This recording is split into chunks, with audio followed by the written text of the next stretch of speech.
Hello everybody, we're here to present our analysis on Apple Inc. We decided to avoid this analysis by answering four specific questions. The first question being, what has been Apple's competitive advantage? After reading the case and some preliminary studies, we determined that Apple's competitive advantage is based on three main factors: innovation, appeal, and focus. I'm going to focus on innovation, its main components, and why it's a competitive advantage for Apple. First of all, Apple doesn't create products, it creates markets. Therefore, this boosts their sales. And we can definitely see that if we plot iPod net sales and iPad net sales versus time. We see that as the years progress, the sales for those both products, since they create a new market, increases. A second component of innovation is that since they create markets, they obtain first mover advantage. This means that they can charge prime prices for all their products.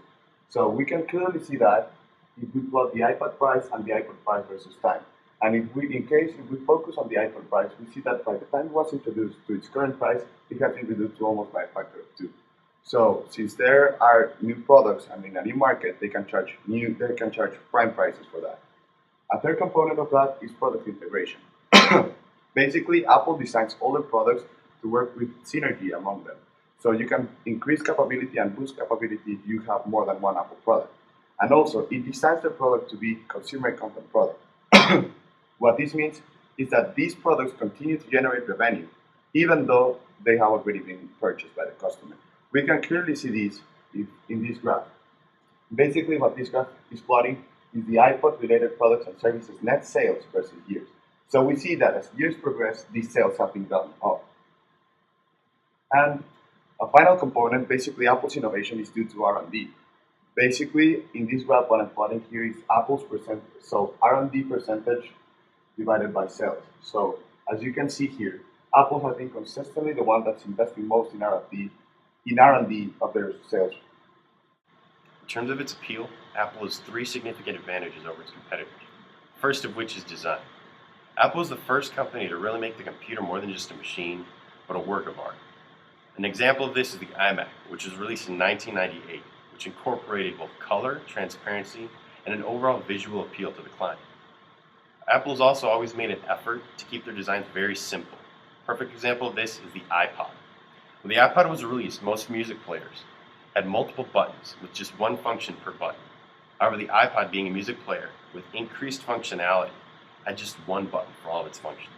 This simplicity carries out throughout all of Apple's product line, ranging from the plug-and-play capabilities of the iMac to the home button on the iPhone and the iPad. On top of its design, Apple also had a very unique and powerful marketing strategy. Apple is the first tech company to advertise its products in popular magazines, which is a very effective way of getting its products in the hands of home consumers.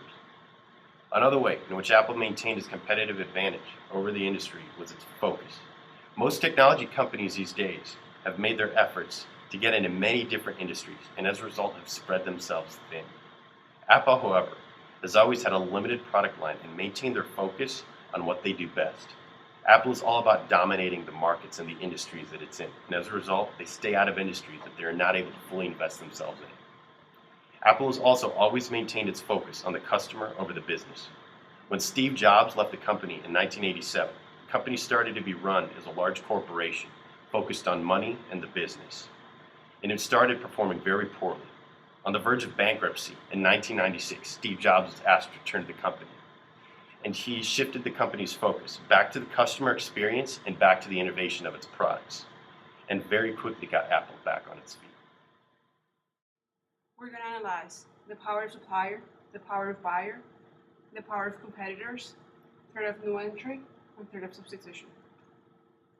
First, the power of supplier. Suppliers had a really high impact on Apple's pricing. 80% of the microprocessors were produced by Intel and Microsoft. As a result, they had a high influence on its pricing. Second, the power of buyer.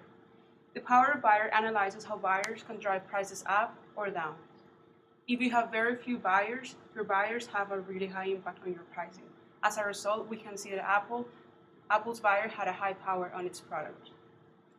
Third, power of competitors. Did Apple had something that no one else was producing? Certainly not. Other manufacturers were producing very similar products, and as a result, the power of competitors was really high. 4. threat of substitution. Apple's competitors were running in an horizontal manufacturing way. As a result, they could offer products that were more versatile and could offer the same thing at a lower price than Apple computers. As a result, the threat of substitution was really high.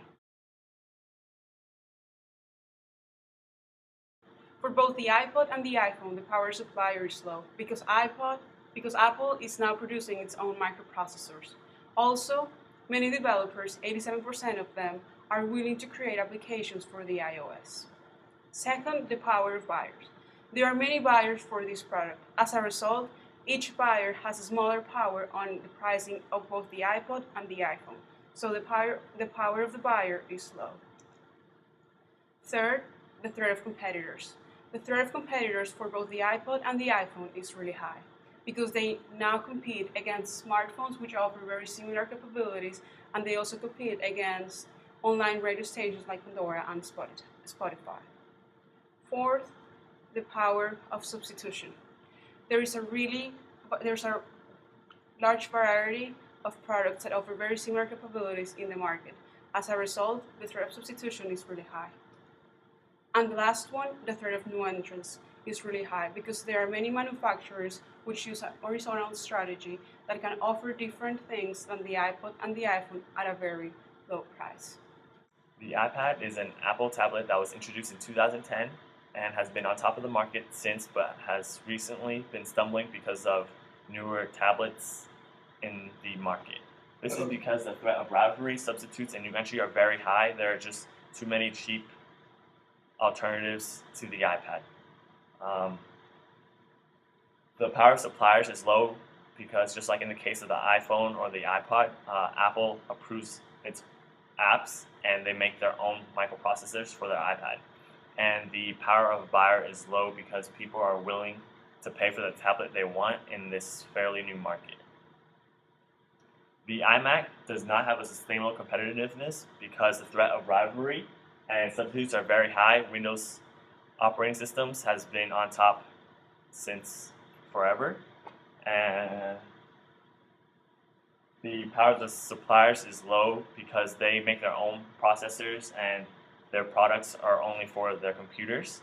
The power of the buyers is high because Apple owns such a small share of the computer market that they need their buyers.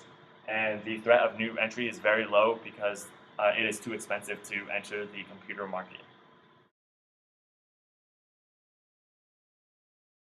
In order to effectively analyze where the iPad stands in the business market now and where it will be in the future, we can look at a SWOT analysis chart, which lets us understand the iPad's strengths and weaknesses, threats to its future success, and its opportunities to grow in the market.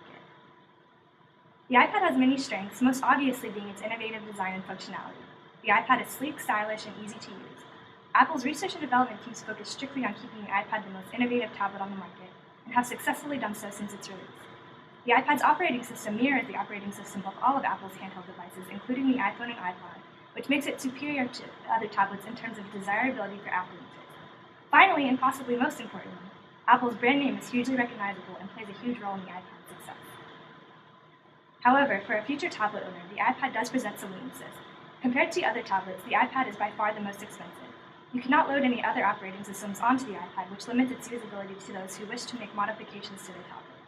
The iPad, compared to other tablets on the market, does not allow the user to multitask and switch easily between applications. And finally, the iPad has no USB drive, whereas most tech devices, aside from Apple handheld devices, do. Although the iPad does have its weaknesses, there are opportunities for it to grow in the market.